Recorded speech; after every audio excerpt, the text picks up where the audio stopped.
Back to the US now, where 20 minutes into the vice presidential debate, the focus was on differences in issues and policy rather than personal attacks. But without Trump on the stage, many argue the debate is currently devoid of major fireworks. But perhaps it was nerves, perhaps he didn't quite master the facts. But Tim Walz stumbled on the first question, which focused on the conflict in the Middle East. But the head-to-head also turned to one of the most hot-button topics of the 2024 presidential election in the US, which is immigration. For the latest, let's go across to Nick Harper, who joins us live. Nick, we're hearing that the stakes are considered higher than normal at a vice presidential debate. Take us through the key takeaways from the debate so far, and whose performance has been considered stronger as we speak?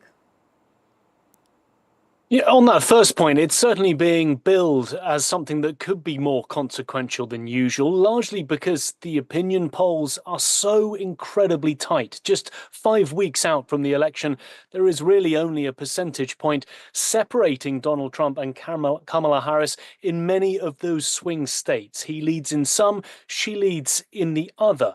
And this is also perhaps the last big set piece for both parties, really the last opportunity that voters will get to see the campaigns and hear from the people who are the vice presidential picks. There is not a second presidential debate in the works. There's only been one so far, and there's only one vice presidential debate on the card. So potentially no other big matchup in the next 5 weeks. So the thinking is that there will be millions of people currently watching this debate. There's still about another 4 or 5 minutes left to run on it.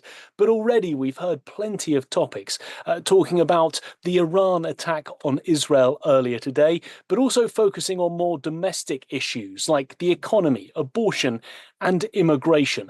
Really, so far, in many ways, J.D. Vance, the Republican, the running mate of Donald Trump, has seemed more at ease. He's been able to go on the attack, while Tim Walz has been largely on the defensive, having to defend Joe Biden and Kamala Harris's administration over the last 3.5 years. He hasn't seemed quite as at ease, and he's had some moments where he has become quite hot-headed, perhaps not keeping his cool as much as J.D. Vance has done. However, he has dug into policy much more than J.D. Vance, who so far has made a whole range of rather sweeping statements. A couple of times he's even been fact-checked by the moderators who, in advance of this debate, said that they would not do so. But certainly a whole range of topics that they've managed to get through so far tonight. Well, Nick, as always, thanks so much for joining us with the latest lowdown from Ground Zero. We will, of course, revert to you for regular updates.